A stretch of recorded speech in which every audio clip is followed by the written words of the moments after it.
beautiful like museum space. That's right in the heart of Lincoln Park. Wow. It's amazing. And they have opened their exhibition, The First Homosexuals, The Birth of a New Identity, 1869 to 1939. It features over 300 works of art from over 40 countries. It actually, I believe, if I'm not mistaken, because we've chatted with art historian and curator Jonathan Katz earlier, because there was an earlier iteration, but it was during COVID times. So now, I believe it is back and better than ever. And we're going to speak with art historian and curator Jonathan Katz later on in the show. I'm already going to go. Like, it sounds amazing. The space is so cool. If you were walking by, you'd think like, oh, it's another Greystone. Yeah. But you're like, what? And then you walk in, you're like, well, you are transported. It is such an incredible space. Is it Greystone? Yeah, it is like a Greystone. No, or is it Brownstone? There's brownstones and then there are greystones. Oh, there are? Yeah. Oh, I didn't know that. I think so. If not, there are now. And then there's Greystoke, where you have Glenn Close doing all the voices. Doing all the voices. Wow, that was a deep cut. Well done. Thank you. Thank you. Do you remember that poor Andie MacDowell? No. Girl, Andie MacDowell. So, do you remember the movie her. Greystoke? It's the Tarzan legend. Okay. Greystoke, but it's like more of a Tarzan thing, and Andie MacDowell was in it. Okay. But they overdubbed all of her acting. Oh my all of her gosh. voice was Glenn Close. Didn't they also do that with Jessica Lange in Godzilla? I think they. Godzilla? Yeah. Was she in Godzilla? No, she was in King Kong. Yeah. Who are you? They are the exact same thing. Godzilla and King Kong are the exact same thing. Ma'am. No, ma'am. King Kong. I swear they did. Did they do that? I think so. Oh. Jessica Lange went through a phase where she just like wanted to touch her face a lot while she was acting. But man, she was so so pretty. She's amazing. I love her in Tootsie. Oh. She's Stop. so good in that. I just wanted these little rosebuds to open. Oh, it's just dream. And he's just, So good. It's so good. Yeah. Very problematic now, a little bit, that movie. I know. And yet, one of the funniest movies. It's really funny.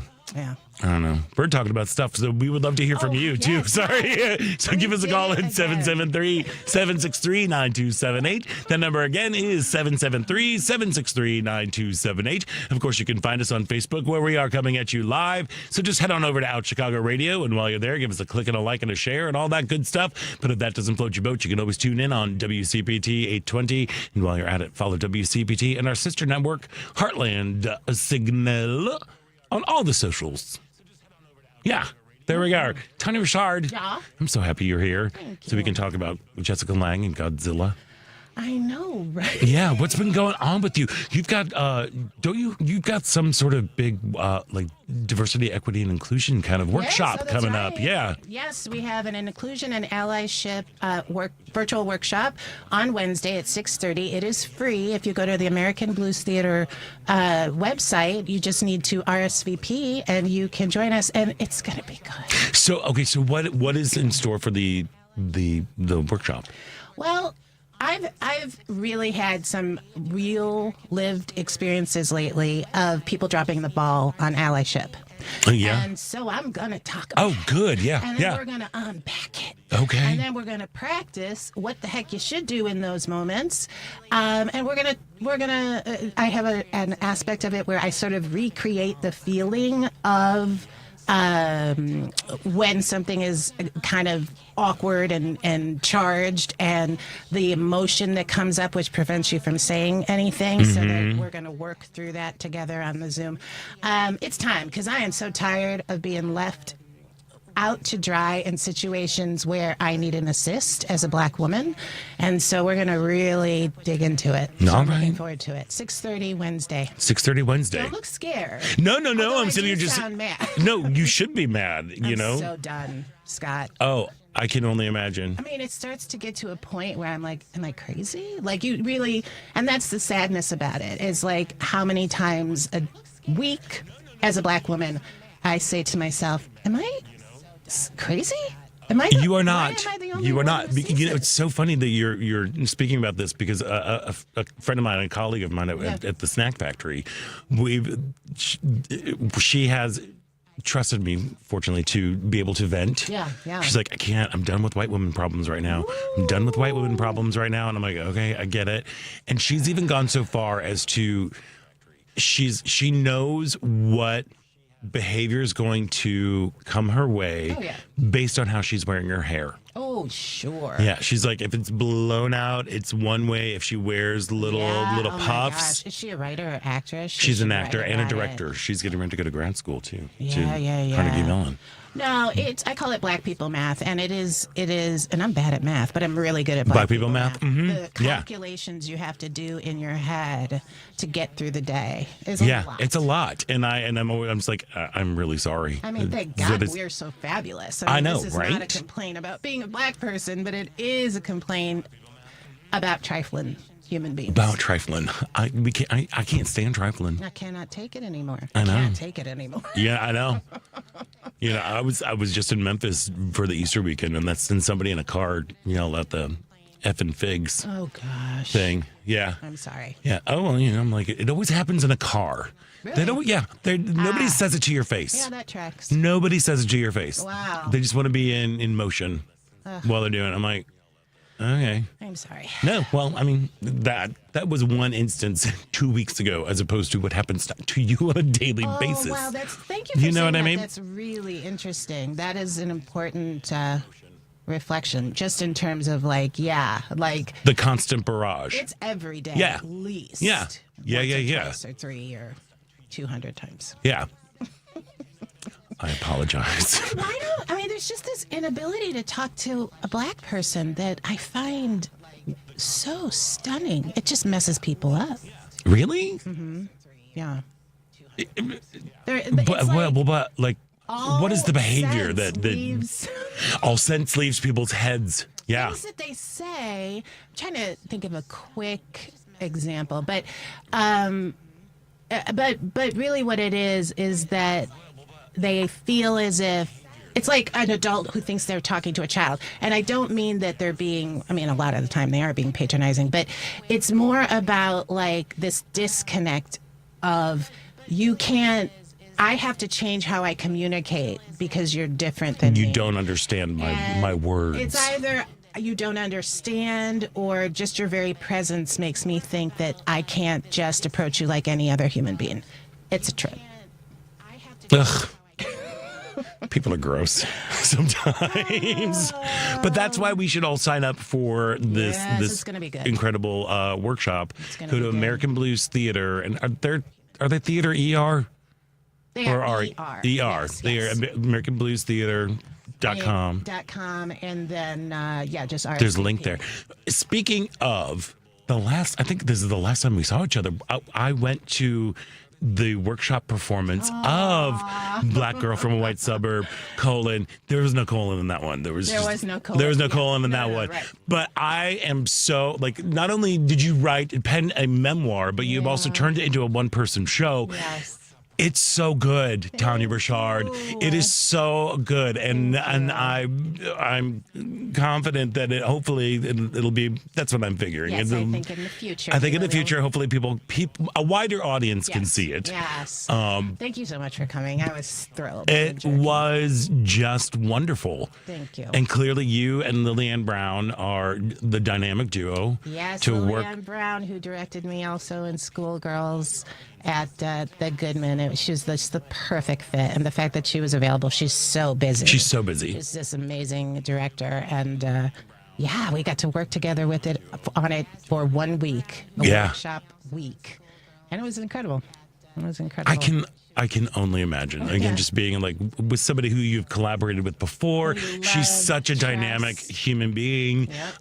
She also can relate to many of the many, experiences many. that were going on. Yeah, we realized that we had these sort of like in some ways mirror experiences growing up, except that hers was sort of the version that I kind of wish in some ways I had, which was that she was in an all black environment. Right, And she yeah. had that. So it was just like there was all these parallels that we realized was really interesting. Yeah, well, it's fantastic. you. I cannot wait to Thank you. see it again. Yeah. Yes, there will be a run, and then I think there's going to be a performance in the fall. Stay tuned. Oh, you heard it here first, America. You heard it here first. Thank you for just, gosh, you're just, what's the word? Amping Pumping me you up because you Yes. deserve to be pumped up. Thank you. Thank That's you. allyship right there, my friend. That is allyship. Yeah. And shameless self-promotion is what it is. Come on. Bow, bow, bow, bow, bow, bow. Mic drop. Pa. What about you?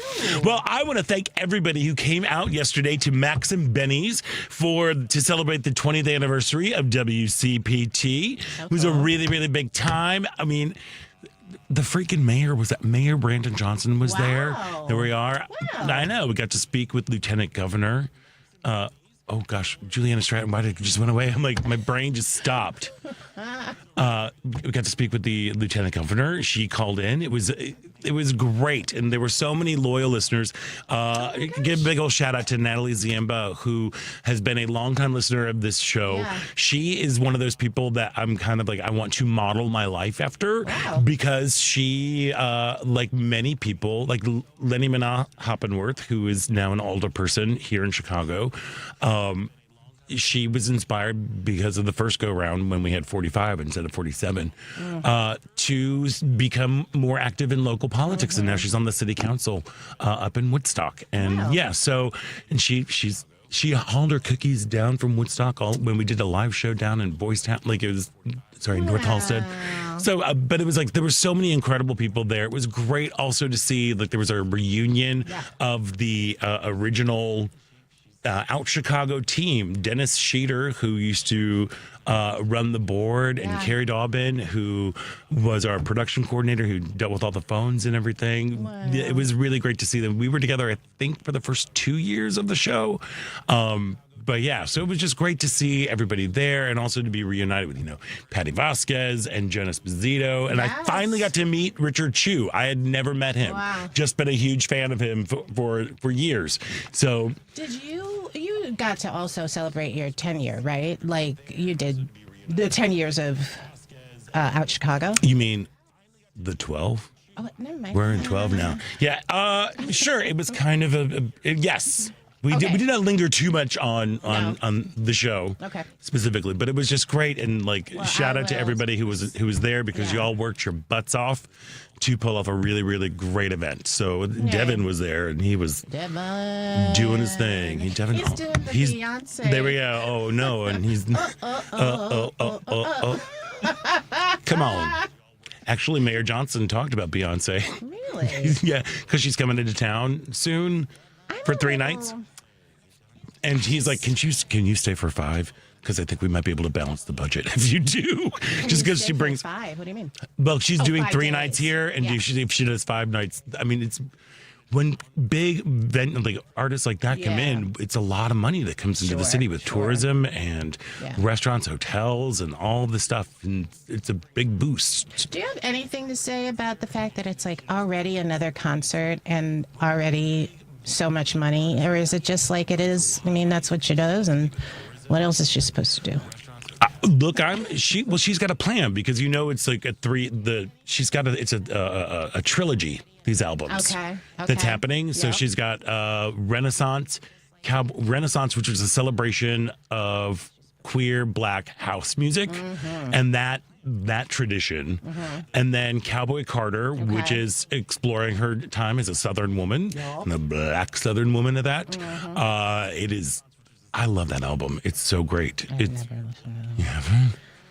No, I'm just getting back into music as something that I'm really like getting into. Yeah. No, well, she's got a great song called "Ya Ya," which I can't play on the radio, but it's great. But But I say so that there's a vision. So I don't know what the third one is. I don't know what it is, and I'm trying to think. It might, because remember when she was at the Grammys. I think right after the Renaissance tour wrapped up, she was at some award show and she was in a cowboy hat. You sure? That was when it wasn't, they were like, and she dropped the more country inspired album. So then we just got to look for clues. I think it's going to be, rock. A reunion of the gals.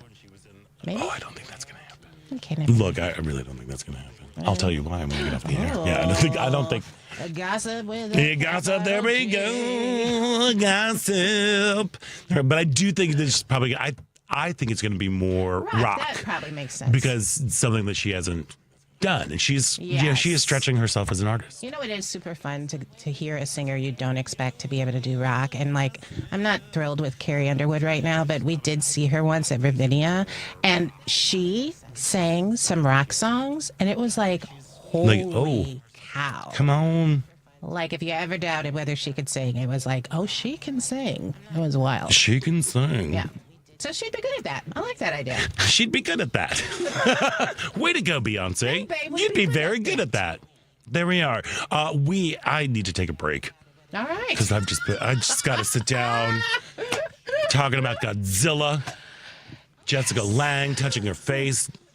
Is it a gray stone? Is it a brown stone? Is it Gray Stoke? Will Glenn Close do all of my voiceovers for the rest of the show? We will wait and find out. Yes. But before we go to a break, this part about Chicago is brought to you by Team Hochberg. If you are purchasing a new home or refinancing your existing home, you need to call Team Hochberg, your trusted local lender. Carly. She's a first-time home buyer, right? Income, $65,000 a year. She contacted Rocket Mortgage. Whoa, bad move. Rocket's loan officer locked Carly into a 25-year fixed 6.125% loan, which sounded great. Sure. Until David reviewed her loan documents. Girl. Carly didn't realize Rocket placed her in a 25-year, not a 30-year fixed loan, and charged over $5,000 for a lower rate. David explained to Carly why paying discount points, which are extra cost to secure a lower rate, wasn't in Carly's financial best interest. So let's review. Rocket Mortgage placed Carly into a loan she didn't want and didn't explain why they charged over $5,000 to secure a lower rate, which is why Team Hochberg, not Rocket Mortgage, will be originating Carly's mortgage. The next time you need a mortgage, don't waste your time with Rocket Mortgage or other online lenders. Call Team Hochberg at 855-563-2843 or visit 56david.com. That's 855-563-2843 or at 56david.com. Lower.com, equal housing lender, NMLS 1124061. We're going to take a quick break, and when we come back, there's more out Chicago right here on WCPT Heartland Signal. Hello, Chicago. Thanks for listening to my show, The Matt McNeil Show, weekday evenings at 9 p.m. on WCPT 820 Chicago's Progressive Talk. Every day, as we wander the Trump moldy meat market delicates of horror, we can at least do it together. Connect with me on my main social media pages. Look for me under The Matt McNeil Show on Blue Sky and Mastodon. On Facebook, it's Progressive Citizen X Matt McNeil Show. And on Threads, it's Matthew McNeil 1. We'll get through the next 4 years with tons of counseling, animal videos, and constant supply of sweets. It's The Matt McNeil Show, weeknights at 9 p.m. on WCPT 820. This is a WCPT Civil Rights Snapshot. In August of 2022, American Airlines hosted the Bessie Coleman Aviation All-Stars Tour, celebrating the 100th anniversary of Bessie Coleman performing the first public flight by a woman of color. Bessie was a phenomenal pilot, but her path to get there was far from easy. When Bessie was 23, she moved in with her brothers who were returning from World War I. Bessie's brothers would tease Bessie because in France, women were allowed to fly planes, something Bessie could not. Determined, Bessie applied to several flight schools across the country, where she was declined for being a woman and being of color. Remembering what her brothers said, Bessie taught herself French and applied and was accepted to the Caudron Brothers School of Aviation in France and received her international pilot's license in 1921.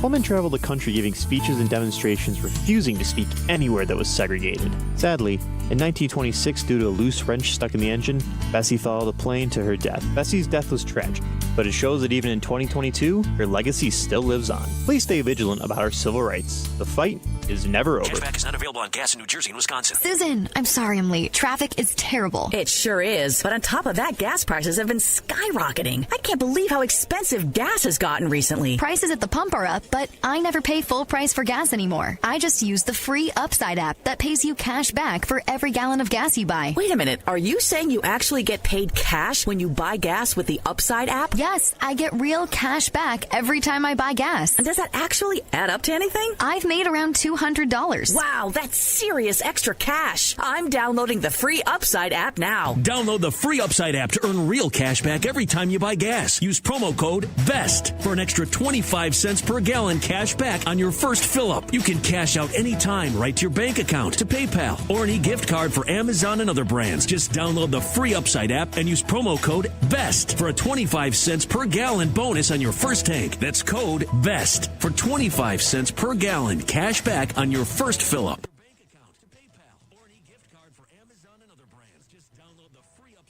Because facts matter. You are listening to WCPT 820.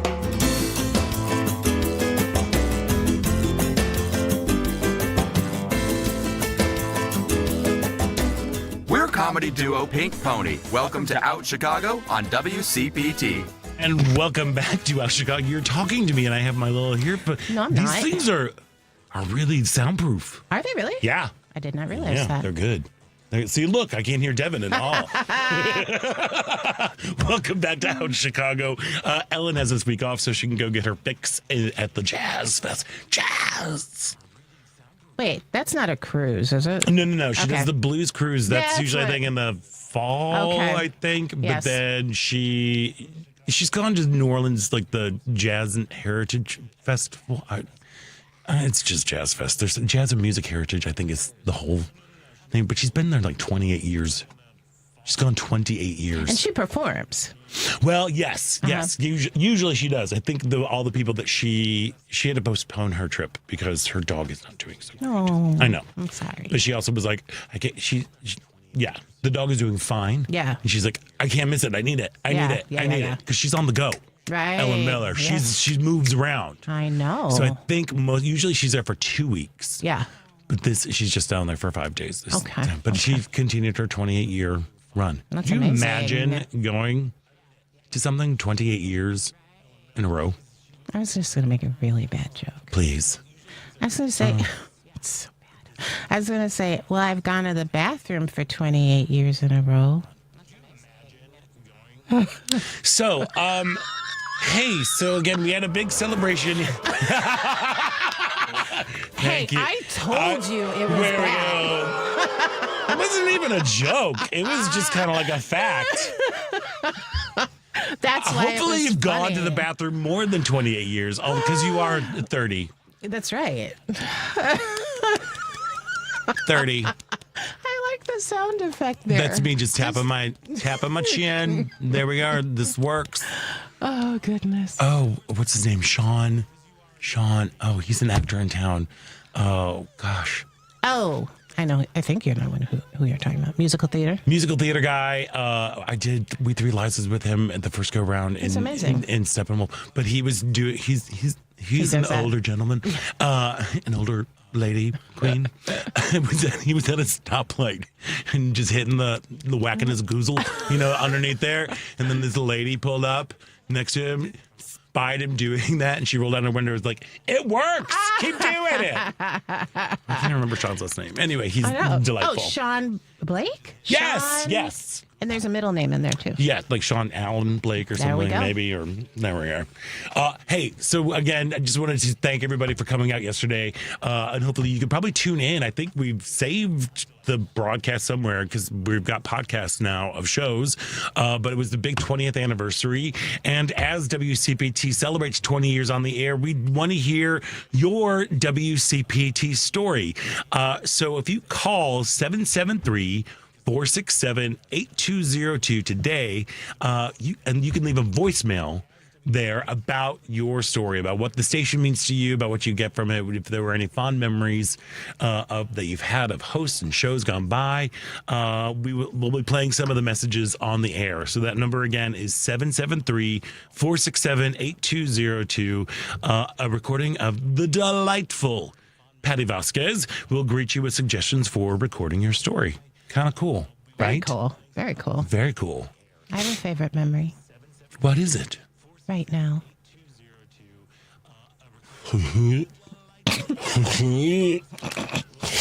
What? That was you just. Yeah, that was a blatant. I feel like I'm waiting not. for that. I feel like I'm not being a good ally right now because I'm just like, "Ooh, whatever. That is some kissy butt that's going on.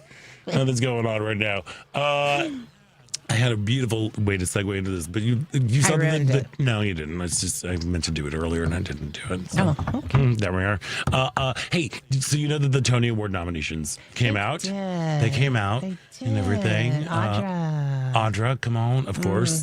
The most 11th nomination. because she's spectacular and Yeah. can do no wrong. Yeah. And Cola Scola. Oh my gosh. I have never needed to see a play that I know zero about Yeah. than Oh Mary. He is so special. Yeah. I Like, remember wow. my first encounter with Cola Scola was on At Home with Amy Sedaris. Okay, sure. Did you ever watch that show? Yeah, I've seen clips. I've never seen it all the way. Yeah, and so they But would, I've seen some clips and of they them. would pop up, and the two of them, like I love watching outtakes with them. But this Oh Mary is about Mary Todd Lincoln, and If she was a drunk cabaret singer. who says she's not? Exactly. Who It's says she like- wasn't? It's like, Yeah, and it was all about if Mary Todd Lincoln wants to be a cabaret star, Yeah. and has a very big drinking problem Yeah. in it, and I need to see that play. It's expensive, everything is so expensive, Scott. It's really sad. like because Titus Burgess took over Yes. for a while. Yes. And I was like, okay, I've got points, I've got miles. Yeah. I want to fly to New York. It is a 90-minute play. I think it's 80. Oh, okay, great. Then the prices went up. $370. $370. Othello, Scott, Yeah. is $900. That's Gypsy crazy. is $400. Gypsy is Audra. I understand, Yeah. but it's like, yeah. holy. No, I'm with you. Holy. I mean, of course, these are the top tier tickets, but like, I mean, But still. Yeah. Yeah. Well, and it's great because now Ding Dong is trying to get rid of the NEA, which is just it's unspeakable. fabulous. Girl, it's only been, I felt like I was gaslit last week because I'm like, it hadn't been 100 days. I was like, Yeah. And we hit the 100-day mark Yeah. this week. Boy, oh boy, does it feel like, what, 100 years? Yeah. There we are. It's oof, it's It a is lot. intense. It's a lot. It's as long as you've been going to the bathroom. That's right. You know? I mean, did you check any? Did you catch any of that interview from ABC's Terry Moran? I did. I did. There are so many questions I have about why. What do you think this man is smart? Do you think this man is like the decline is real Yes, that is real. and he's can't explain the Declaration of Independence?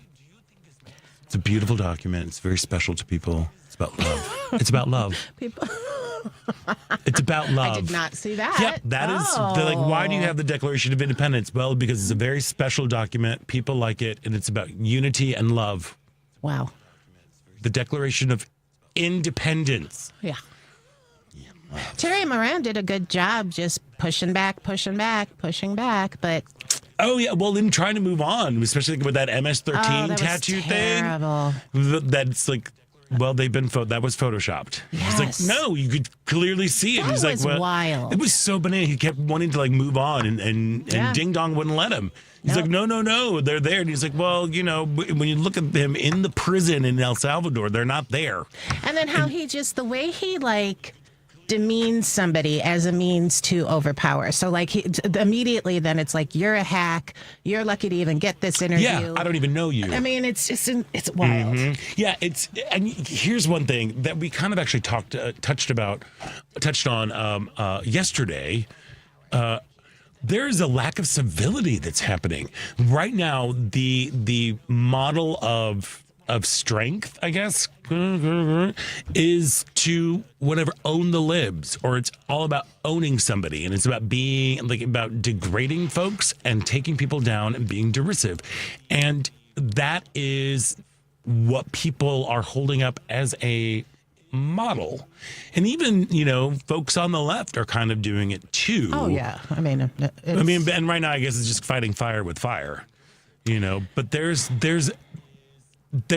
no it really feels like there's no joy in the country right now. Oh my gosh, Scott. You know? I yes. That's the part that's really I affected me. was literally at a show last night, and I spoke with some of the performers afterwards, and I was observing them on stage, and I was trying to put my finger on it with Bill. I'm like, what? I'm like, people look exhausted. Mm-hmm. People look beaten up and broken. And they were on stage. Yeah. Oh, no. You know what I mean? Yeah. And I just really saw it in a way that I haven't. Like how exhausted we all are, how like we're dragging, and how we got to keep fighting that. Oh, yeah. And that really is like, it feels like there is no joy right now. Yeah. Yeah. Like in the entire country. You know, in the cities, like you it's really have to like hunt and peck for it. yeah. And I encounter folks, a lot of people, at the snack factory. Yeah. And you can feel it, you Right. can see it, and they're like, people are just not kind. You know, there's a weird thing that's going on. Wow. Yeah. Anyway, that's just one of my. I don't that's disagree. Scott's take. Yeah. But back to this whole NEA Yeah. getting rid of everything. Okay, so he's planning on getting rid of the National Endowment of the Arts, the National Endowments for the Humanities, and the Institute of Museum and Library Services, canceling most of their existing grants and laying off a large portion of their staffs. So, this administration is attacking funding, not only funding, but content as well. This is a problem, friends. So they're trying to rewrite history and tell you what is okay to teach, what is okay to view, what is okay to create, what is it's that's scary. Because that seems like a very slippery slope. I heard a great one. quote. Listening to a podcast the other day, which was, "We will make art on the sidelines." Like if they're trying to push us to the sidelines, they can. We will make art in the sidelines. Art will always be. Yeah. Artists will always do their things. And Yes. they will creating, but in terms of like these small, Chicago. Let's just start with Chicago theater. Right. Chicago theater is amazing, mostly because of like we've got these great, stalwarts of the community. You've got the Goodman celebrating 100 years. You've got Chicago Shakespeare, Steppenwolf. You have these big institutions. But what really makes Chicago awesome is the storefront theaters and the smaller theater companies. And to somebody like institutions like the Goodman, like Chicago Shakes, it'll sting, but it won't be as big of a hit when these funds that have already been appropriated by Congress are being denied. To a smaller institution, that is a huge lifeline, and it also gives a little thing of like a little cachet, a little like there's some fancy on you, which would attract donors from the private sector, and that's a huge thing. I don't doubt that artists will stop creating. I mean, that's of course what's going on. I mean, look what. I'm still just wrecked that Ding Dong likes cats and wants to do cats at the Kennedy Center because I love cats. Do you? I do. I'm one of those people. To my dying day. Meow. I love them. I love it. I love it. I love it. I love it. I know it's a weird one, and I'm standing by it. It is not a guilty pleasure. It is just a full-on pleasure. Your love of cats. Paramount is getting ready to do cats. They sure are. At an Aurora, and it's Circus Kitties. Yeah. You've Circus seen that one in New York, right? That was off Broadway. The Jellicle Ball? Yeah. No, I did not see it because I haven't gone to. Did you see it? But you've seen clips. Yes. I think it might be heading to Broadway. It might be. Fabulous. Yeah. Great. My friend Erica went to go see it. She loved it. Yes. Yeah, it looks great. Yes. I mean, come on. Drag show. So smart. Yeah. So smart. Make it a ball. Right? Like ball culture. Right. Right? Try to make some sense of it. Trying to make some sense? No, don't even try to make sense of it. Just unplug and watch. Here's why I can and never watch the see kitties cats. dance. Here's why I can never see cats. Because if I'm in the audience and a cat crawls up on my seat and tries to interact with me, It's not going to be pretty. Do you remember the do you remember the new in the New York Times? There was this article about how that this lady thought that she was being assaulted by Rum Tum Tugger. That was me. No, that was me in the future. The way that the New York Times reported it was like, this cat crawled up and stood on the arms of my seat and went boom, boom, boom. And I'm like, this cat went boom, boom, boom. And I'm like, okay. Theater is over for me if someone crawls on my seat. There is no touching. There is no touching the audience. No. Yeah. No. I wonder, I guess they can't probably do that anymore. No. But they went boom, boom, boom. Oh my gosh. Made me giggle. Anyway, here I'm trying to make an important point about art and history and content. And now this is on me. It's not on you. I totally steered this thing. But look, you're right. Look, we can't, like, when we take away funding for artists, I mean, artists are still going to create. It's just going to be harder to get the message out there. Like that I'm not worried about, but it is going to affect institutions, like smaller places where it's going to affect people's livelihoods, people's jobs, but also it's going to affect the soul of the country. Yeah. The arts are vital. The humanities are vital to promoting discussion, to creating empathy, to inspiring thought. It makes people, it gives people a glimpse into a reality that might not be their reality, and have a lived experience for those 2 hours or whatever it is. That is very, very important. Purpose. That's just got some Tony noms. It did. It did. Right over there.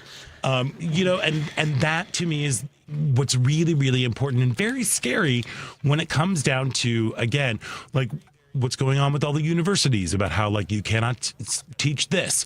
What's going on just like with public schools. It's scary. It is. I mean, it is. Yeah. And we need to, use the arts as a way to kind of unplug or plug in to find said joy that we were talking about, how there's like a joylessness problem that is happening right now in this country. And we need to use that to reboot so that we can go out. It's so interesting. Yeah. I mean, like, even some of the things like the, what do you call it when like everybody's watching something, must-see TVs, which are on cable now, but whatever. Yeah. I'm like, those shows are depressing and awful. And the worst of humanity. Absolutely. I'm like, holy cow. Well, that's what's happening right now. It's reflecting what's going on. Yes. That's what I always think about, comedy. Comedy to me is like holds up a mirror. Well, all art holds a mirror up to society. Comedy, it's a funhouse mirror, and it's a little distorted and, exaggerated in some places or whatever. But it's still a mirror, and it's still reflecting. And for me, that's what it helps the medicine go down. To quote some Mary Poppins. Yeah, it does. And I'm aware of my like instinct to be like, but it is just like also important for us to be able to just sit in it and be like, this is what's happening. We are rewriting history books. We are taking away different perspectives. I've said it before. I'll say it again. History is written by the victors.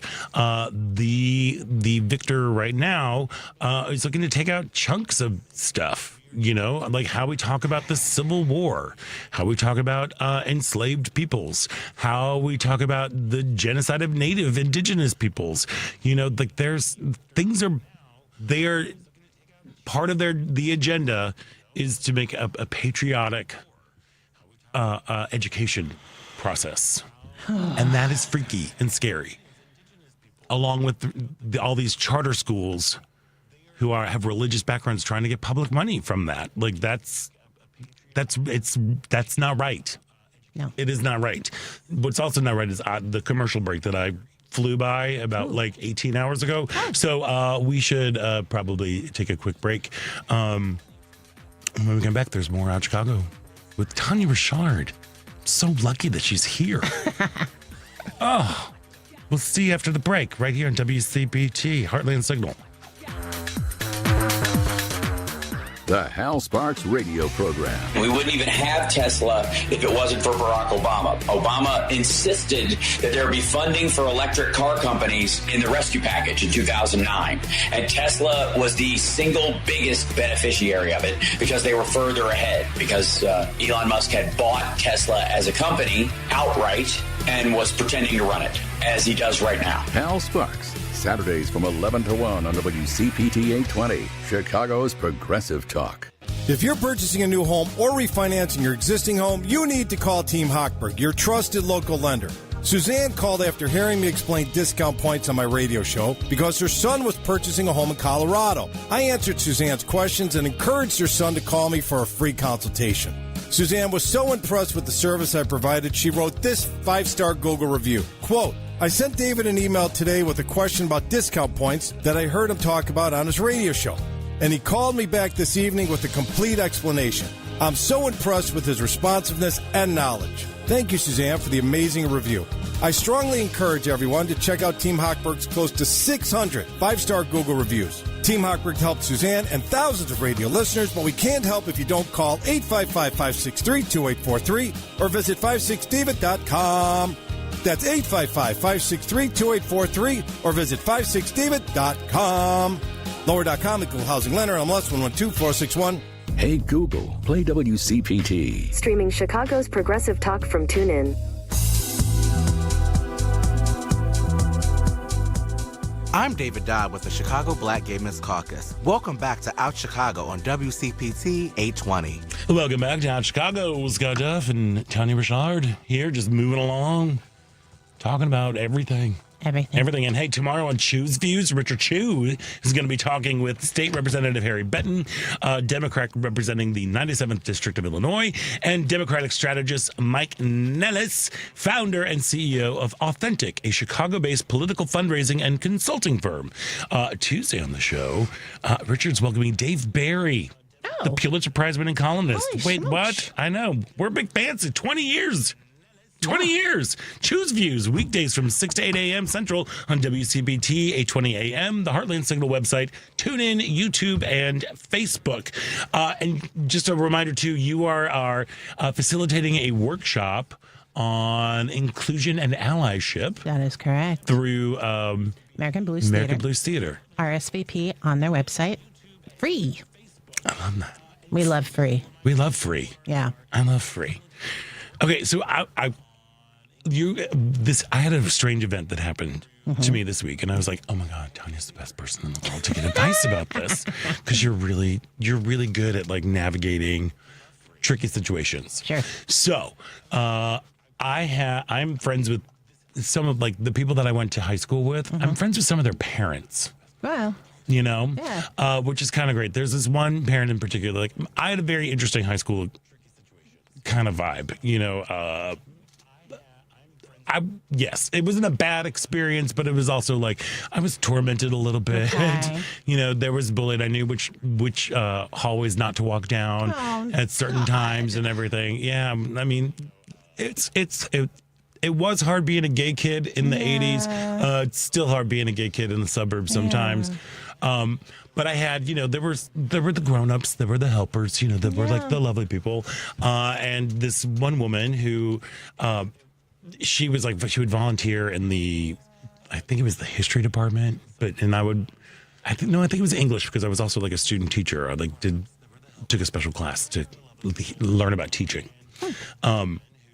Anyway, she was lovely, and like her daughter was like one of the popular girls, and she was a cheerleader, and she was really smart, so she finally started taking honors classes. So we were like more, and I'm just called myself smart. Like we were in the same honors classes. We swam for the same swim team in the summer times, and she was always like lovely, and she was fabulous and larger than life.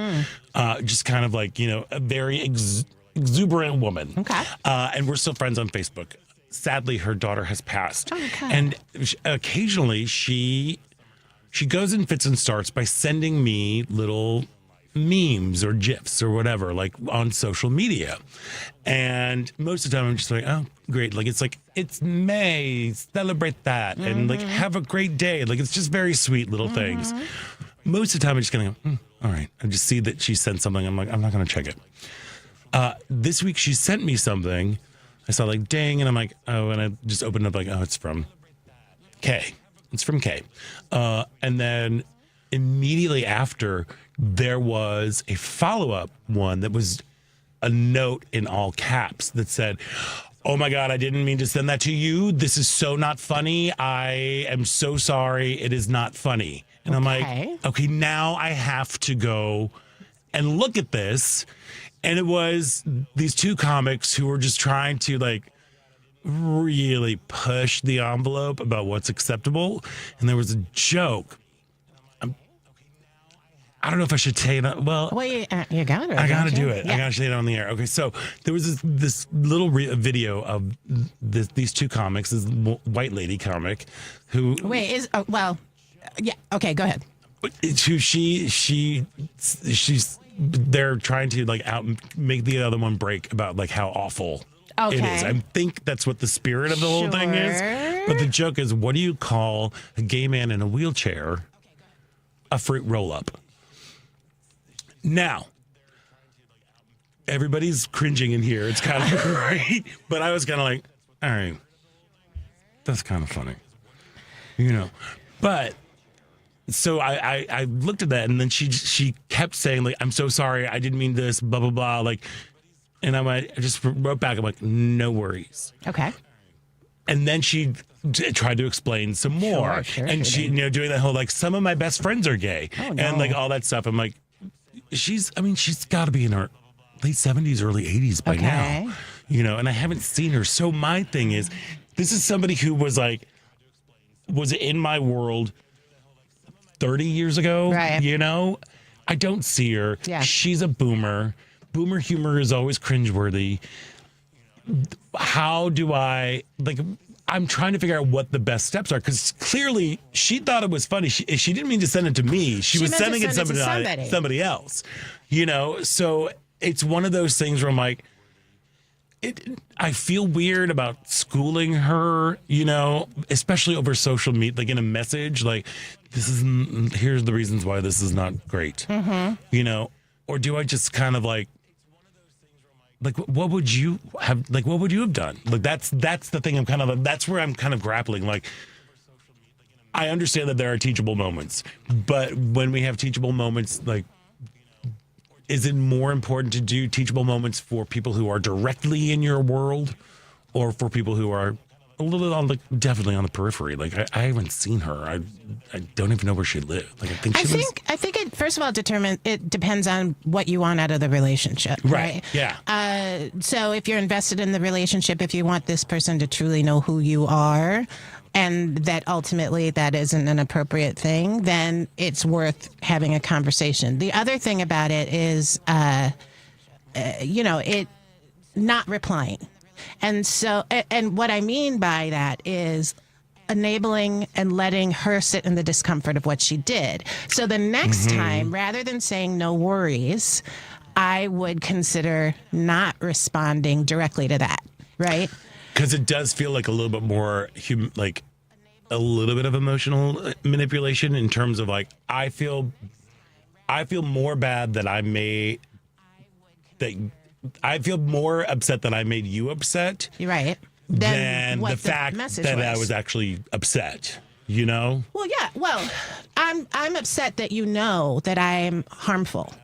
And that's the other thing. I mean, my mom used to have this saying, which is a little bit different, but she used to be like, people aren't sorry. They're only sorry they got caught. Yeah. And so she's not sorry. She thought it was funny. And she was going to send it to somebody else. She got busted because she sent it to you.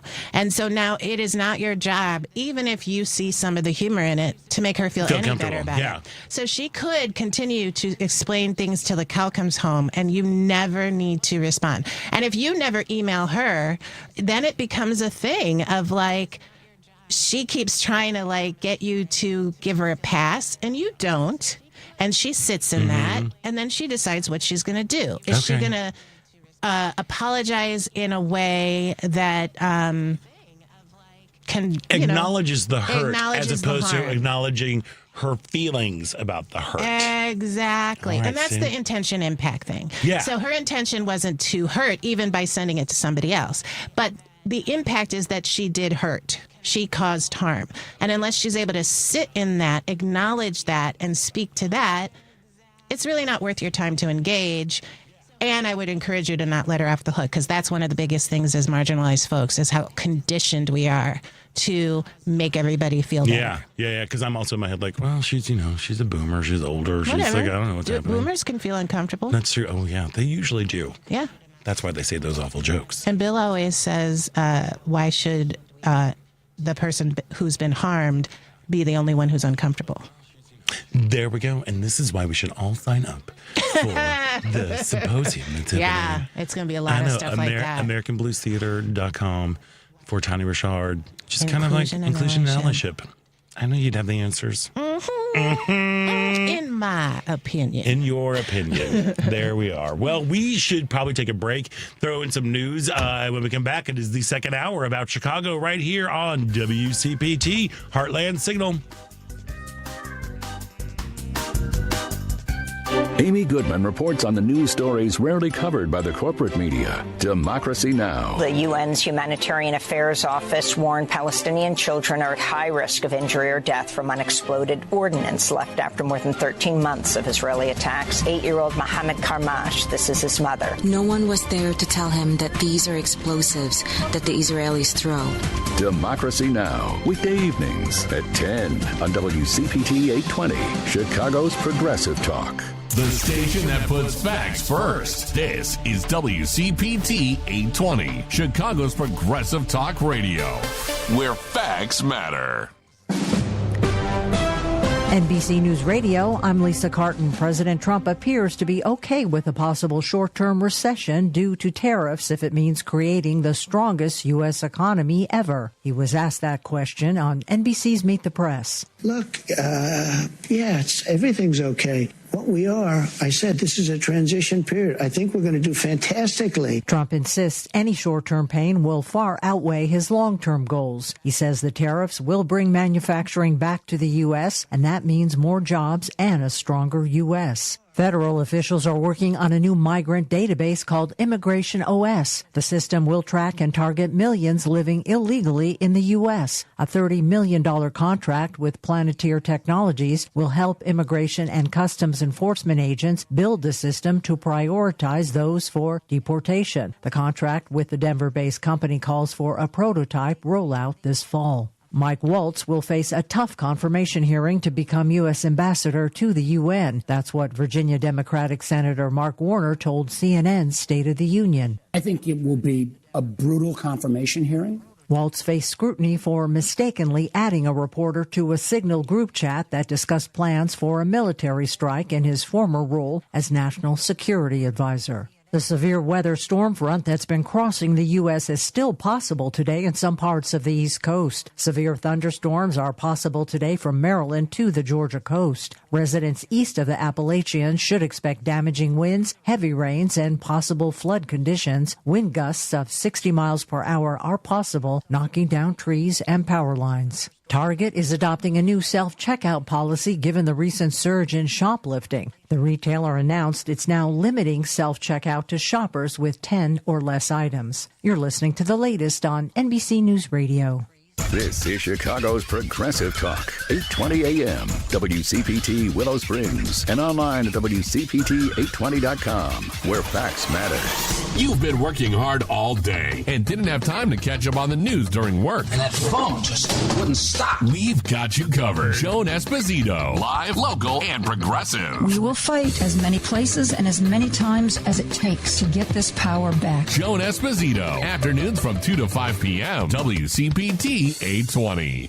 Mind Over Matters. Dr. Amy Harris Nuwan, as you know, this show is about challenging you to think differently, to make different choices in your life, to take action, to create positive outcomes in your life. So I want to challenge you to look at your life holistically. To where am I satisfied? What areas need attention? And then go to work, take an action what you need to do. Mind Over Matters with Dr. Amy Harris Nuwan. Sundays at 10 a.m. on WCPT 820. If you have ever thought about remodeling your bathroom but were worried it would take too long or cost too much, then stop worrying. Right now, Jacuzzi Bath Remodel has designed a collection of high-quality custom products and perfected the one-day remodeling experience so you can enjoy your new bathroom faster than ever before. It's a worry-free bath remodel from the most trusted brand name in the business, Jacuzzi. A jacuzzi bath system fits in your existing tub space. It's a no-mess installation with an amazing style selection, factory-certified installers, and a limited lifetime warranty. Call 800-826-9895. That's 800-826-9895 right now and get 50% off installations with no interest and no payments for 12 months. Replace that old bathtub today with a walk-in shower for a safer bathing experience. If you have lived in your home for over 15 years, it's time to remodel your bathroom. For a virtual or in-home appointment, call 800-826-9895. That's 800-826-9895. 800-826-9895. WCPT 820, Chicago's Progressive Talk, where facts matter.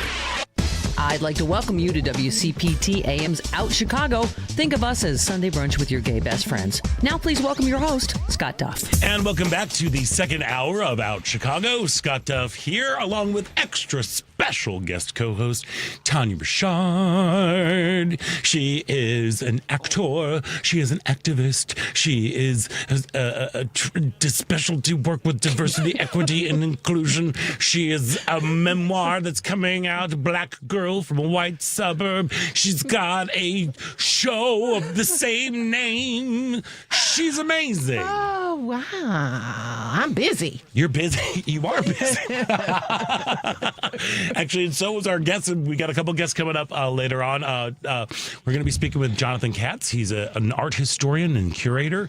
He has just done this incredible exhibition at Wrightwood 659 called The First Homosexuals, The Birth of a New Identity, 1869 to 1939. Right now, we got to get to this because our friend is busy. Because the Tony Award-winning musical Hadestown returns to Broadway in Chicago starting May 6th. That's Tuesday at the CIBC Theater. The show, it follows 220 love stories. You've got Orpheus and Eurydice. You've got King Hades and his wife Persephone. It's all about the underworld, drawing things down. And it now features, for the first time ever, a non-binary actor to play the role of Hermes. And we're very excited to have them on the show right now. Jalen C. Crump, welcome to the show. Thanks for joining us. Hi, it's so good to be here. Oh my gosh, thank you for being here because I know you've got a matinee right now. So you're like going, okay, half hour. When's half hour? TikTok. Here we go. How? I'm currently doing my makeup as I'm talking to you. Okay, Fab, you come on, multitasking. You get to the theater early. Are you at the theater? Yeah, I'm at the theater. I usually get here about an hour before. Okay. Because I do my makeup, and then after that, I like to be able to warm up and meditate before the show and everything. So I usually get here about an hour early before show goes up. So just 30 minutes before half hour. Right. Well, where are you right now in these United States? Right now, we're in Wilmington, Delaware. Oh, all righty. Oh, okay. So yeah, that's what I'm saying. I was like, isn't he in Chicago? He's but not no, in Chicago. No. They're on tour. How's the tour been going? It's been, oh my gosh, it's been absolutely amazing. It's been so good. We've been on tour for 8 months now. So Chicago's our last stop, and we're excited to be able to close out this leg of the tour there. But it's been absolutely so great. The show has been received by so many different people, and being able to bring the show to so many different cities has been so amazing. Well, tell the folks who might not be familiar with Hadestown a little bit about this genre-defying show. Yeah, so like you said, it's a story of two intertwining love stories. The story of the young lovers Orpheus and Eurydice, and the almighty god Hades and Persephone. And it's told basically from the perspective of Hermes. And it's a story about love, hope, how far you'll go for the ones that you love, and all things in between. It's so interesting how we can take a story of Greek mythology and turn it into such high subject matter and how it really lives and breathes in the time that we live in now.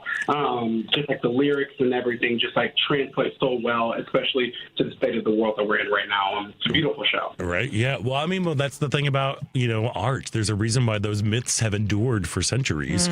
There's there's meat on them there bones and everything. But one of the things that because I've been reading some of the interviews that you've done throughout this tour, I realized that the creators of Hadestown, they've worked with you to create a more gender fluid character in Hermes. Yeah, so I came to them, and whenever I first got hired, I came to them the very first rehearsal, actually a little bit before the rehearsal process, and I told them, I was like, I identify as non-binary. I use he, they pronouns. I don't mind being called a he, but I prefer to be called they, and I want to be able, especially, like I said, in the state of the world that we live in right now, is to be able to do nothing but represent my non-binary community, because I know that there's so many people out there who need to be able to see someone like them up there. So my director worked with Anais, who wrote the show. She's absolutely amazing. Worked with Anais and Rachel Chapkin, who's the original Broadway director. Worked with each other to create non-gendered language, essentially. So instead of saying man with feathers on his feet, I say God with feathers on their feet. Instead of Orpheus saying Mr. Hermes, they say excuse me, Hermes. Just like different things like that to completely make Hermes genderless and to only represent Hermes as the god that they are. So I think that's just like such a beautiful thing that I was able to do that. My costuming is very, very different than most Hermes have been. I still wear the silver suit with the vest, with the magical vest, but my pants are like a little bit more bell-bottomed. I get to wear high-heeled boots. I get to wear like a very like cute like lace top and like a pussy bow tie. It's just like so many things where we were able to change and accommodate for myself. And I was very, very grateful that from day one the team was on board with it, and they just really wanted me to be able to feel comfortable and not feel like I was being somebody else. Girl, that is amazing. And who doesn't love a pussy bow tie? I mean, come on. Oh, I would look really weird in that, I think. But No, I actually, I think you'd be I'd good. look really good. Sorry. Yeah. That's amazing. We both like, that's amazing. But it really is. And I think it just speaks to you to advocate for yourself in that way, which is awesome, too. Yeah, because a lot of actors don't necessarily feel empowered to do that. So, snaps. Yeah, and that's the whole thing about Hadestown in general, is that, like, one thing that, like, I learned immediately from my audition process, but also, like, being in the show, is that they want you to bring yourself to it. They don't want you to essentially, be somebody else. I remember, like, in my very first couple rehearsals, our director, Keenan Teller Oliphant, who is absolutely incredible. He's the associate Broadway director, and he was our full-time director. He told me, he was like, I don't want you to be Andre. I don't want you to be Lilius. I just want you to be Jalen. And that has, like, been able to make me bring such a different type of approach to the character, especially because I'm also the youngest to ever play the role. So I feel like in years past, there's been like a little bit of like a disconnect, right, between younger audiences and Hades and Persephone, just because people always relate to Orpheus and Eurydice more. But now, with me being like a younger, non-binary voice in the picture, it's really, really like, I get so many messages of people being like, it was so good to see you up there having fun, being yourself. Like, it's what I needed to see. It's what my parents needed to see. I recently came out to my parents, and it was so good to have you up there as like a queer voice for them to be able to like see that, like, I want to pursue this through a queer lens, and I don't have to be ashamed. It's so awesome because I'm saying awesome again. This is awesome. But speaking of that, my 17-year-old and I are going to be seeing you in Chicago on May 17th. And so excited. And it's their favorite musical, and it's part of their graduation gift. So you'll be having two folks who are just so excited to be there on the 17th. Oh my gosh, please come say hi at the stage door after. I need to give you a hug. I will. I absolutely 100%. Will. She will too, so look out. She's a great hugger. Yeah. But it's so great.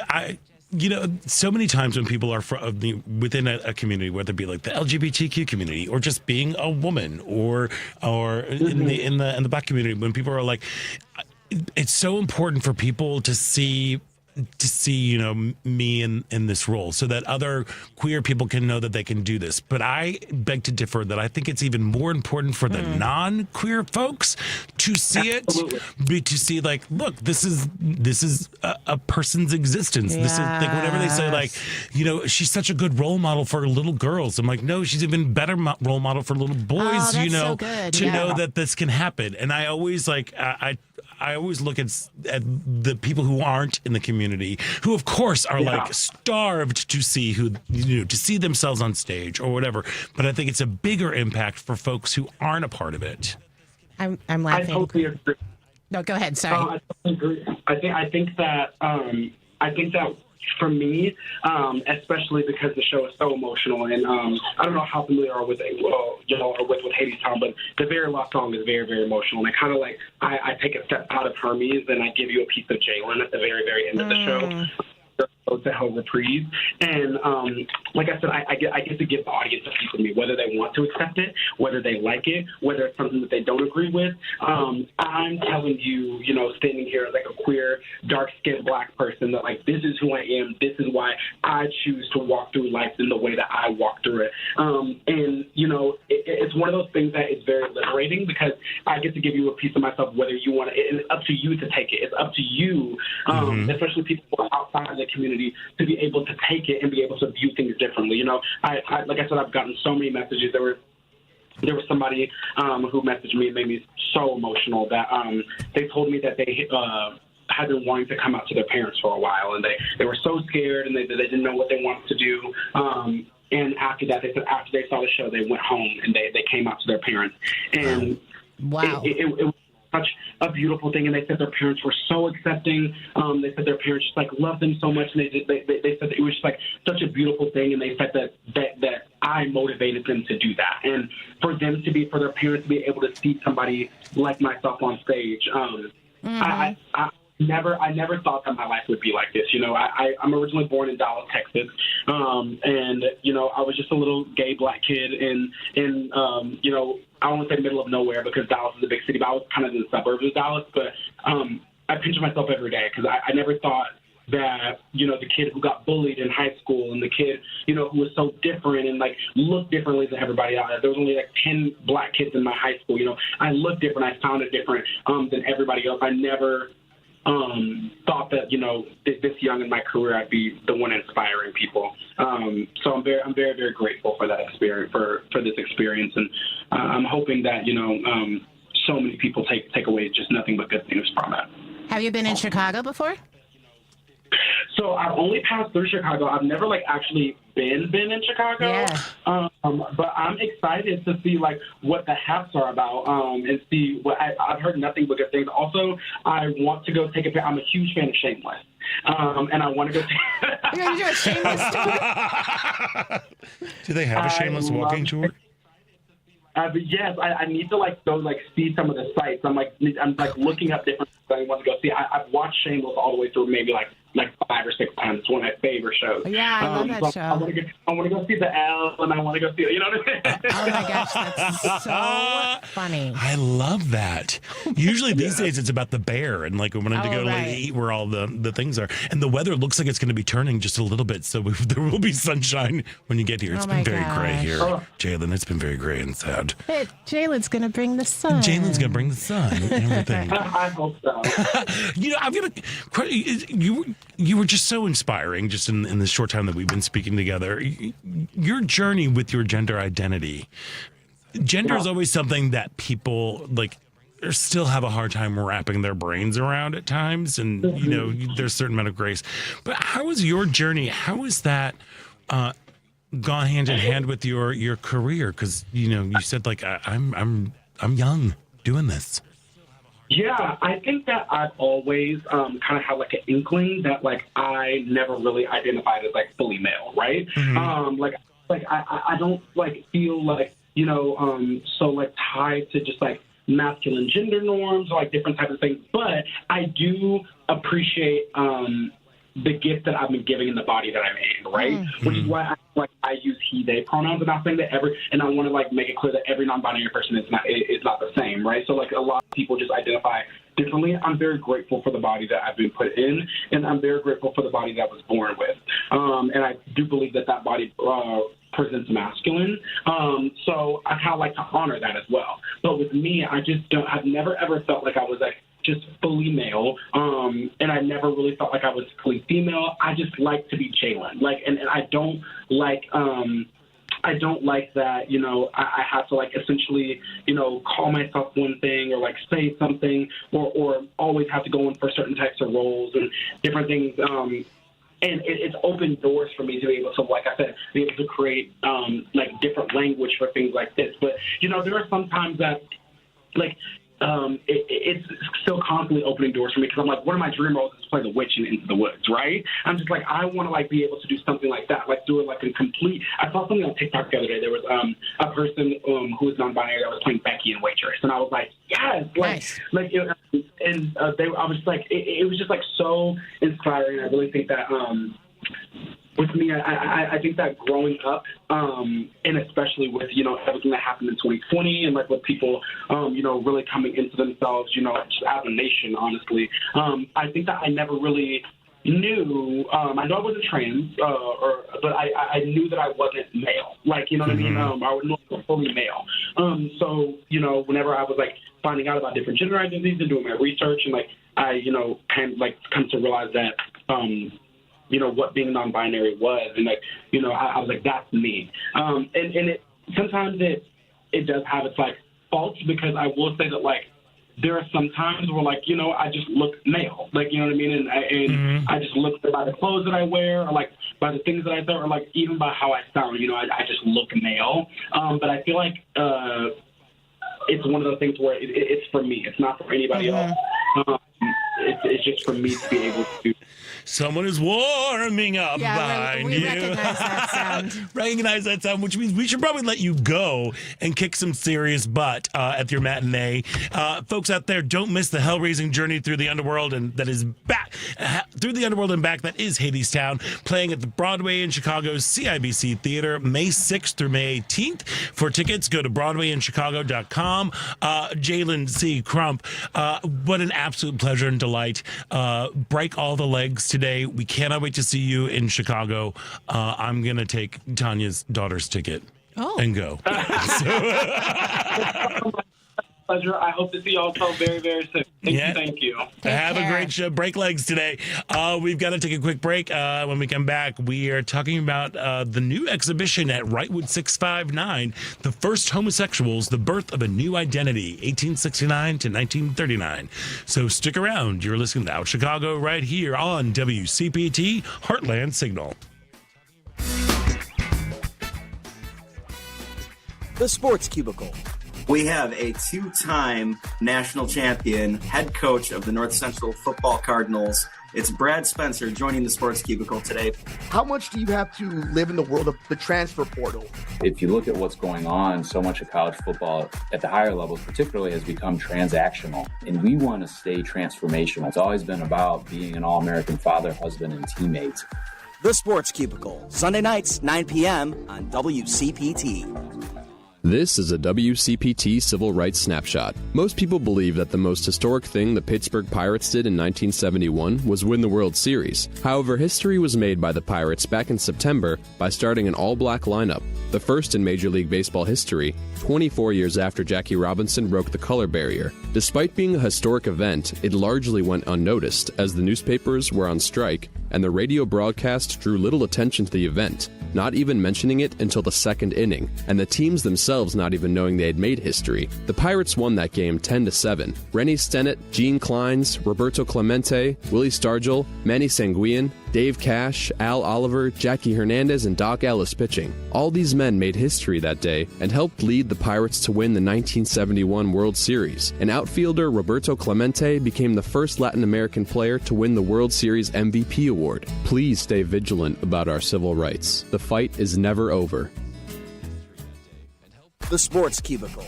Here in WCPT, we're fortunate enough to have the new head coach of DePaul University, Chris Holtman. You have that tough December where you're going to have 2 conference games, and then does that seem like it's going to work for you? Are you going to be having up tempo, or do you even know that yet? We are really trying to play with great pace, more so than really at any point in my career. That's something we've really emphasized since the summer. The Sports Cubicle with Mike Mercado, Devin Tingle, Dan Marver, and Paul Shivari. Sunday nights, 9 p.m. on WCPT. This is WCPT 820, where facts matter.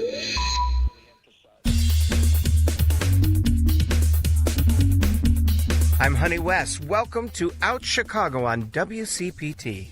Welcome back to Out Chicago. Scott Duff here, joined by Tanya Richard. I'm getting all choked up. I have that effect on people. You do? Yeah. Because you're an author, an activist, a podcaster, a diversity, equity, and inclusion expert, and all these things. Yeah. I'm so glad that you're here. And I'm really glad that our next guest is here because Brightwood 659 has opened their groundbreaking exhibition, The First Homosexuals, The Birth of a New Identity, 1869 to 1939. It features over 300 works of art from 40 countries, mapping up a profound cultural shift. And joining us once again is art historian and curator Jonathan Katz. Jonathan, welcome back to the show, and congratulations on the exhibition. Thank you so much. It's nice to be back. Well, okay, so I wasn't a crazy person. I'm like, wait a second. I believe this exhibition it was here once, but that was during COVID times, right? Exactly. There was a kind of first version of the show, which we did because most museums wouldn't lend during the immediate aftermath of COVID. So we just did a much smaller version of the show, and now it's the full show. All right. So how exactly has it evolved? I mean, I know it's broken down into 8 different segments. Right.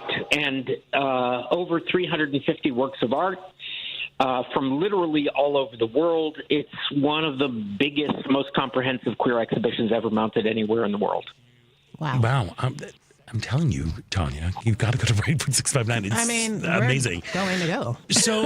So as you are, you were curating this. You've been working on this for great times, like for a long time.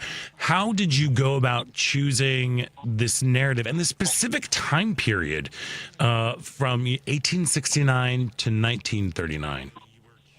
Well, what we really wanted to do was to widen the focus beyond Western Europe and its colonies, because once you do that, you come to realize that for 80% of the globe, same-sex desire wasn't a big problem. There was an understanding that sexuality included both same-sex and different-sex relations, often alternating. I mean, there's an 1850 scroll in the exhibition from Japan that shows the sexual education of a young man. He's topping women and bottoming to men. And it's completely normative in Japan at that time. All right. Yeah. Come on, Japan. But when Japan decided to become an imperial nation and invade other nations, they decided to mimic the West, and they outlawed homosexuality in representation. So, it wouldn't matter all that much except to Europeans and the colonized, except for the fact that Europe began to put laws in place in all the places that they invaded that echoed domestic homophobia. And so the result was that places that were once among the most open in the world are now often quite hostile. Just like Europe. That's just like Europe. Yeah, like that's so European they would do that. Yep. So what we were really interested in doing, therefore, was to map that moment when Europe began to restrict the possibilities of sexuality from a multiplicity of options and nuances to 2 opposing polarities. You could either be gay or straight. That's it. Mm-hmm. And what we wanted to do, therefore, was to look at that moment of impoverishment of language. And we noticed that as language became increasingly poor, art picked up the slack. and became the field in which all forms of sexuality could be represented in ways for which there was literally not a word, right? There was no language. When was the word homosexual introduced? So the very first usage is in 1868 in a private letter. And interestingly enough, it's written along with the word heterosexual. Both were coined.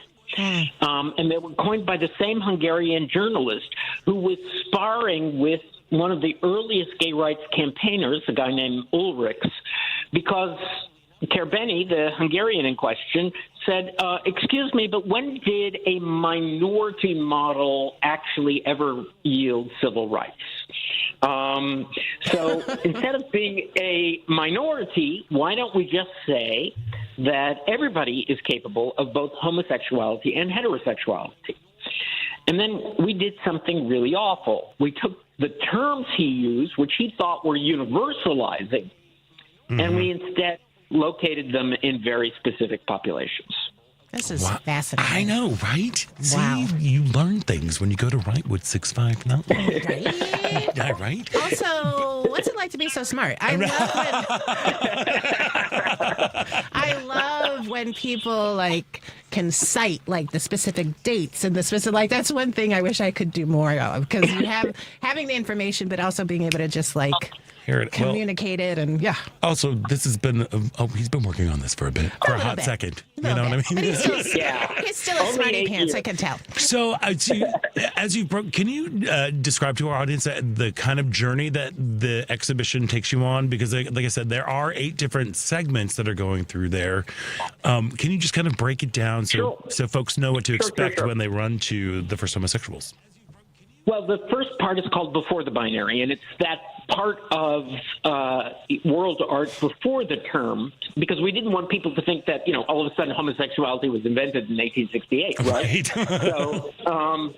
So we have a number of early works, and one of the things that's very clear, once again, is that, Europe is completely messed up, and indigenous life had a flourishing queer subculture. And one of the earliest works on display, in fact, the earliest work on display, is an account of the Spanish invasion of Panama, in which they encountered a group of indigenous people who apparently dressed like women and had sexual relations with one another, and the Spanish sicked their dogs on them and tore them limb from limb. So right from the beginning, Europe has messed up. Just like Europe. Yeah, yep, right, exactly.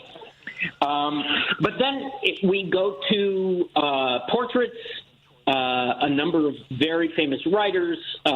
Their most important image, the only, for example, portrait of Oscar Wilde that was done in his lifetime, or a portrait of Walt Whitman that was done by his lover.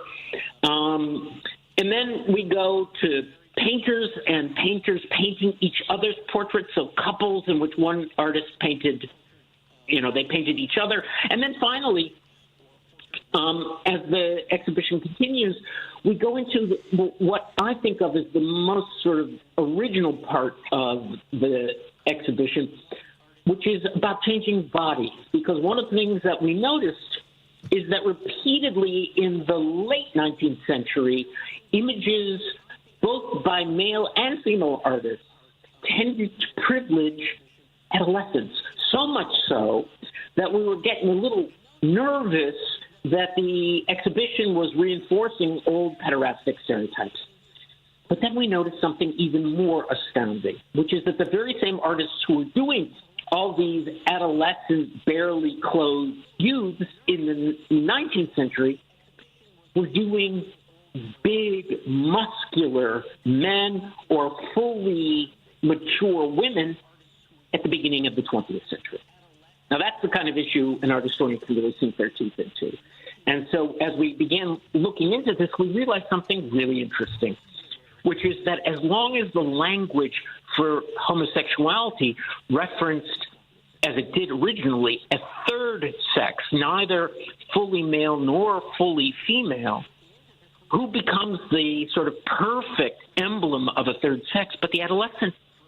the adolescent is not yet, as it were, fully gendered, right? And then as the term changed towards same-sex sexuality, then traditional forms of gender norms became, dominant.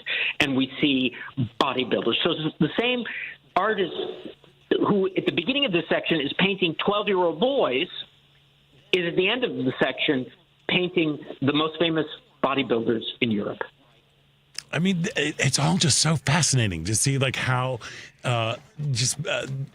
identities have evolved and developed. And in this way, it seems almost quite accidental, too, but, because you have a journalist trying to coin a phrase that is supposed to be so broad, wide-reaching, and then it becomes very pigeonholed. It's a binary. And they tried to make fetch happen, which we know. Right. So I know coming up a little bit late in May 9th and 10th, there is a upcoming symposium that goes along with the exhibition. Yes, because the exhibition I couldn't have done alone. We have both my co-curator, Johnny Willis, as well as 22 scholars from around the world, each experts in their geographic region.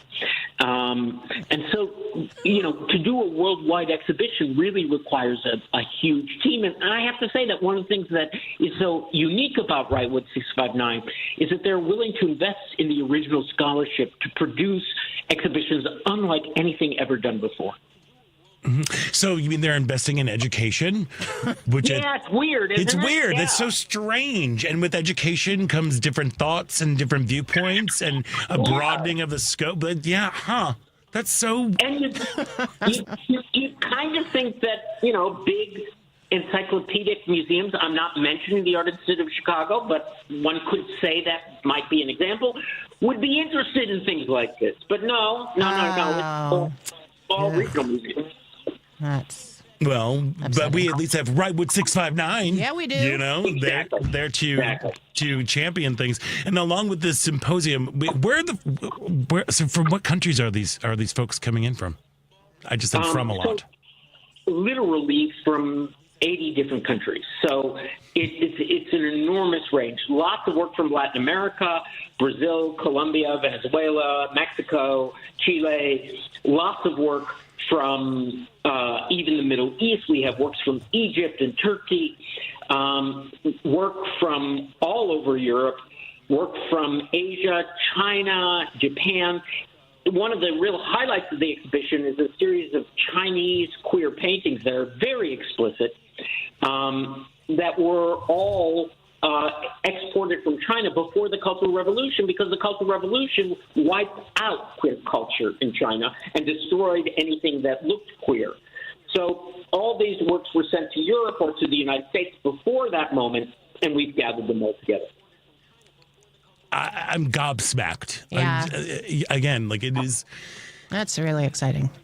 I was fortunate enough at Northwestern University. There was a special topics in history, which we called Homo History.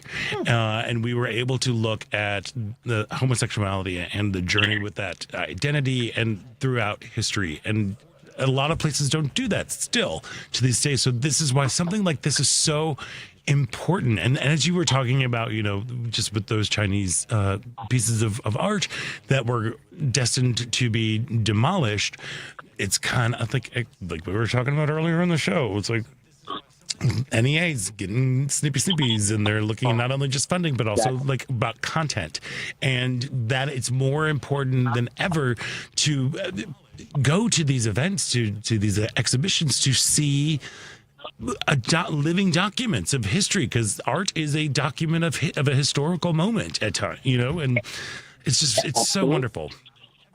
And it's important to note that you leave through an archway that shows the famous Nazi book burning. And that Nazi book burning is Magnus Hirschfeld Institute for Sex Research, the first queer rights organization in the world.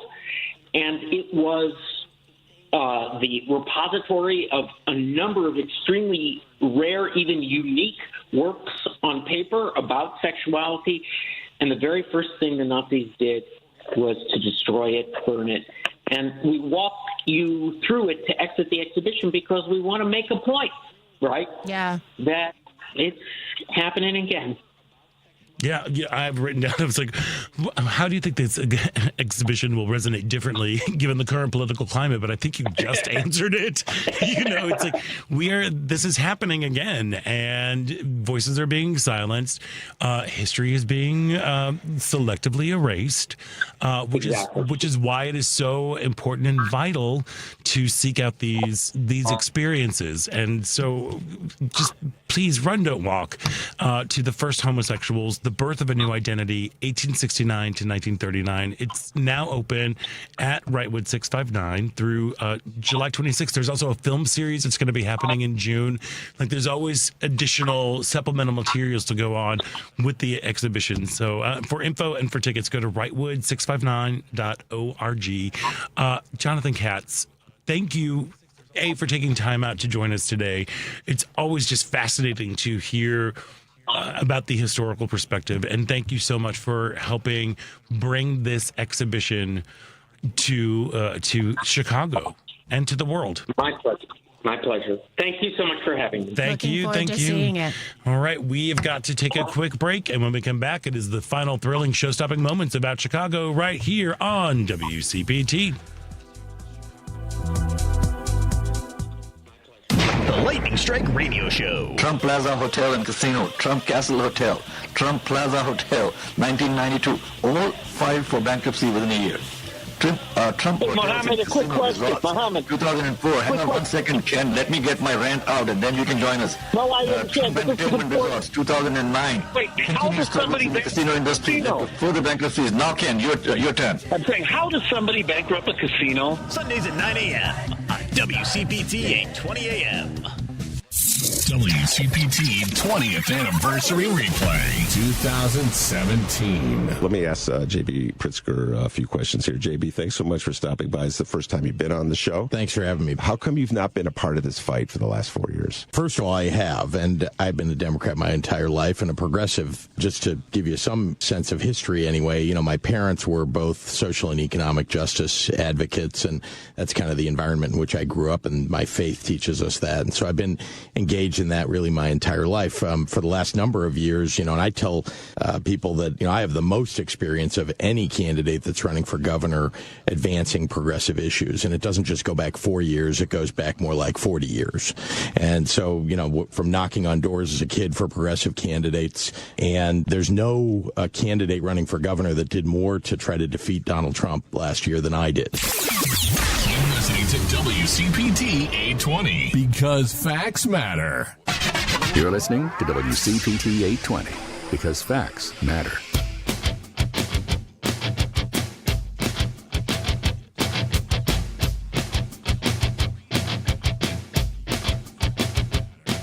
Hey, this is Mark Patton, and I'm from Spring Clean My Nightmare on Elm Street, and you're listening to Out Chicago. Welcome back to Out Chicago. With Al Veslov. We had a very strange... Oh. That was exciting. It was. It was thrilling. That's what we call live radio. Mm-hmm. And Al Breslov will be showing up in about 20 minutes. There we go. Okay. Don't you want to go to Wrightwood 659 so badly? Oh, yeah, I'm totally, yeah. And the best thing is, you already know the address. Right. Wood 659. 659. Wrightwood. Yeah, it sounds incredible. Yeah, it's yeah.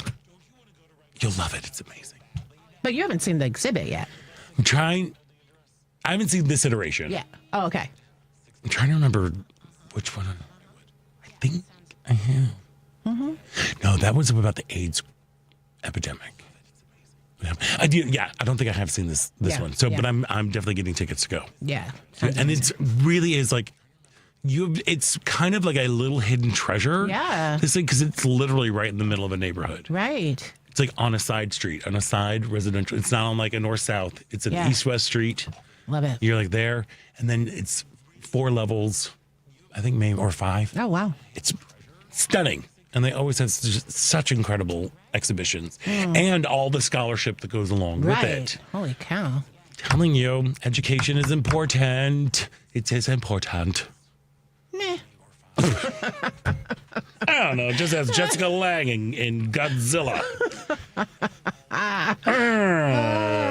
Look, I'm glad that Ellen was able to go to the Jazz Fest, because we all know jazz was invented by Ryan Gosling in La La Land. And I'm even more happy that you're here, because then we get to talk about important things like Drag Race. Drag Race. Did you watch the whole season? I watched the whole season and then somehow managed not to actually watch the whole finale, but I know who won. All right. And I enjoyed this season. I enjoyed this season as it kept going on. First, it was a little like, I was a little like, and they're all like had weird names to me for some reason. What'd you think? Who'd you like? I was very happy with the final four. Between Lexi Love, Anya Nerve, Sam Starr, and Jules Sparkle. Yeah, but I was a little thrown why Susie Toots didn't make it. I enjoyed the Susie Toots. Okay. I had a problem with Susie Toots. Okay, do tell. I don't know why. There was just something. I did not appreciate her drag. I mean, it was sometimes a little bit weird. It's just a little too. I'm all about the weird. I'm all about the weird, but it didn't translate. She got stuck in that like sort of Betty Boop kind of 20s, very stuck kind of thing in there. Very talented. Very talented. Episode with her mom. Devastating. Oh my gosh. Yeah, that was a very special episode. Like cozying up to a freezer. Like, bless her heart. This woman just... That episode in particular, it really felt like a very special episode of RuPaul's Drag Race, because it was parents were reunited with their the kids. Children to make them over to in drag. And there was a range. There was one mom who like goes to every one of the shows back home, and then another who just has a harder time, broken from life. But so that episode was good. I enjoyed. Do you know that Corey King and Lydia Butthole are a couple? Yeah, that happened on the show. I know. So cute. And Lydia, I think, is going to be coming back for All Stars. Is that next week already? I think it starts Probably. next I week. don't know, but I'm like, here's the thing. I don't know where to find it. Yeah, they keep moving me around. They're getting me mad, and then he ended up having to buy a season. It's like a parade passing you. It is. It really. I'm like, where are you now? And it's like, where in the world is RuPaul? But I think, isn't it amazing that Jinx Monsoon is now just a Broadway star? Yes, and we can all see it coming. Oh yeah, Jinx Monsoon, like just from her Judy Garland. Oh my gosh! Amazing. I know we talk about this, but if you have never seen an episode of RuPaul's Drag Race, you need to watch it. And if you can find the season with Jinx Monsoon when they're playing the Snatch Game, she does at least Judy YouTube, Garland. right? At least YouTube. Yeah, go and watch it. Yeah. Jinx Monsoon is such a good witch. Like she is out there doing good things, just trying to go out there. She's lovely, and she's living out her dream, which is how I feel. I don't know. I'm like, okay, Susie Toots, go be in Betty Boop. I mean, he tap dance. The actor tap dances. Yeah. So I'm like, go get your Broadway. Yeah. They're also from like what? I think they're from Fort Lauderdale, Florida. So that kind of just, I'm like, all right, they seem to be, Susie Toots seems to me like a frustrated theater kid. Absolutely. Who I think they get, because clearly out of drag. Really gonna be their thing. Drag isn't their thing to me. No. It seems like, you're just a natural performer. You are an artist. You're like really, really talented, and you're turning to this because of location. Yeah. And now, you know what I mean? Yeah. And now you're kind of like stuck in that sort of mold, but I think they should just go on out and as boy do your thing, because again, 100%. wildly talented. I developed such a soft spot for Lexi Love. Did you? She is a mess. She is a hot mess and wears her heart on her sleeve. They gave her a lot of passes though. Like she never really made it through any of the competitions, and they'd always be like, "That's hilarious! You couldn't think of a thing to say." Yeah. Oh, no. Because it was so bad. It's that thing where it's like when it's so bad, it's good. But I feel like they did that a few times with her. They were very. They did it just forgiving. for Gilbert Godfrey. which was a dumb thing for her to choose. Yeah. You know, for You that. think it was just for I that? think that was the only one. Because the other one where she had to do like an interpretive dance. Oh, that was amazing. Hilarious. That was great. You know, and she was just, somebody again, the very special episode, reunited with mom. It was the first time that mom called her. Okay, that was that was one of those moments where to me, I felt like on camera, it looked amazing. And then after, like, they clearly have a very sort of tumultuous relationship. Oh, yeah. And I wonder how much of that was for the camera, and not because the mom's not going to keep trying to do that, but she got Well, now sold there's real quick. Here's the thing. Yeah. Now there's documented proof of mom calling her. It's like, you've done it before. You know, like, you've done this before. You can keep doing it, and I see what you're she'll be saying, held in yeah. check, Oh, for sure. because she's from Louisville, I believe, or Lexington. She's somewhere in Kentucky, one of those L cities. Yeah, I mean, you can only hope it was like all not just for the camera. Yeah, but there was something just so wonderful, and I don't know. Like, I'm always attracted to a hot mess, like somebody who like has big emotions. Sure. It takes a lot of energy to be around that, Yeah. but, that's why I don't really hang out too much. But there was something like, again, she was a good witch. Her. Anya Nerve was just Anya a pro. was just a it was pro. like literally from day one. I was like, oh, okay, Anya Nerve's going to win, but, Yeah. so that was no big I don't know. surprise. I love him. I'm sorry. I'm glad. But there was also me like too. sad news that happened too. Oh, yeah. I know. So, Jiggly Caliente. I'm not as familiar with her. She's an earlier season girl, because I know like you came to Drag Race a lot, and then you watched a lot. They all kind of mushed together. Exactly. And the thing, but she was an early RuPaul's girl. She came out as transgender, and she One of the first, right? One of the first, yes. She was Bianca. I forget her last name, because her drag performance was Jiggly Caliente. She was a judge on Drag Race Philippines. Okay. She had finally was living her life, and then I think it was diabetes or something, because she had to have her leg amputated. Really? Yeah, she had to have portion of her leg. There was an infection. They'd have portion of her leg amputated, and then the infection had spread, and she passed. Like, it was out of nowhere, and she had just fully was living as Bianca. She was very much beloved within the whole community, within the RuPaul family, but in the drag world in a bigger scope. So it was just like, that was just. And there's another well-known Drag Race star, The Vivian, who died. Yeah. Another I'm not familiar with, but she was Drag Race UK. Okay, yeah. Incredible. Like an incredible artist, funny, like another comedy queen, but also turns a look. Yes. Yeah, she passed away, I think about a year ago. Was it? Well, maybe not. Maybe that long. a little less. Maybe a little less. But anyway, it's been very sad. And there was also we had a lot of passings this week too. Jill Sobule. Oof. She, most people know Jill Sobule from I Kissed a Girl. That song, I Kissed a Girl. Yes. And she, and I Want to Be a Supermodel. Like her music was very much featured in, Alicia Silverstone, and it's really Emma. Clueless. Yeah. She was in Clueless and a lot. And she was always very just a powerful force, and she passed. She was there was a house fire. Oh my God. I know, in Minnesota. She was out of town. She'd been working on a one-woman autobiographical musical. And then what the heck? I know. It's just like, oof. It's just so sad.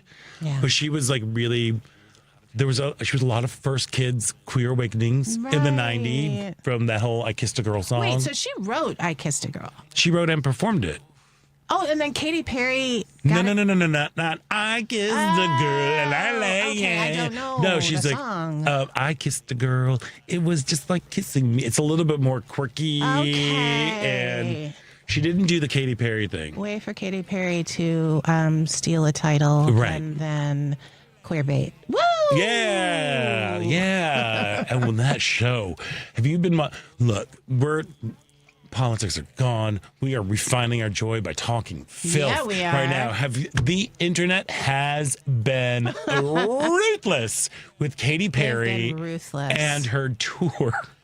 It's ruthless. I mean, I feel like I'm like, okay, I know there's things leading up to it, but people were so mad at her for that song that I still haven't even heard. Which song? Some song on her most recent album. Okay. That people were like, this, and it's supposed to be like a pro-feminist song, and people just saw through it and were like, this is CRAP. Oh, no. And that's part of why everybody's so mad at her right now. Well, it's also just like a weird. They've been putting together. And she's also like kind of stealing little concepts from other people's tours. Appropriation of things. Well, I don't know exactly. She's got one video where she was super appropriative of Asian culture. But anyway. It's fun. Well, there we are. That's always good times. But I'm talking about this tour in particular. Yeah. Oh. She's kind of been nabbing from people's little geniuses. Yeah. And the internet sometimes provides where they do that whole SNL thing, like, I'm Judy. Yes, I heard about that one. And I'm Judy. So, it's Kristen Wiig. Yes. And she shows up like the pretty girl. And then she's like, she cannot dance. I was talking to my friend last night, and we're like, we almost want to buy tickets. She's coming next week. I want to buy tickets just to hate watch it. I kind of. But. Well, her trip to space didn't help. No. That not. whole trip to space was the weirdest thing. Gail. That was Gail. Keeps doubling down. Gail. It's like, girl, you made a wrong step. Admit it. Move on. Gail. She will calm not down. admit it. It's so weird. I'm like, Also, like, you're literally going to risk your life for this? That thing could have just blown up. Like, I can't believe they did it. I just think it's the stupidest thing. Well, I can see why they would do it. I just don't see how they're trying to make it into this, like, feminist, manifesto and action. I just think that life is so precious. And it's like, you are not an astronaut, which Gail is under the impression that she is now. Yes, I know. And it was for 11 seconds. And it's like, is that risk worth, like, losing your whole darn life? She's a grandmother. She's got lots of money. Why is she doing that? I mean... People are just bored. People are bored. But she's also, Gail, I can kind of see why she would do it because, she's hosts a morning show and, content and things and clicks and likes and shares and all that good stuff. But for them, it was like, it's a bunch of rich people going into space. It's a bunch of rich people going into space. They're not exploring. There's no scientific. Nope. Like, and then could you imagine being trapped in that thing with Katy Perry singing What a Wonderful World? But apparently, when I first heard that, I was like, that is my version of hell. I would cry. But apparently, they asked her to do it. And then that just told me about the other people. I was like, well, then they deserve each other. We're so mean. I mean, right I'm sorry. Yeah, I know. Yeah. How you see, this is also how I feel about Lin-Manuel Miranda. Why? I acknowledge that he is so talented and by all accounts, a great guy. Yeah.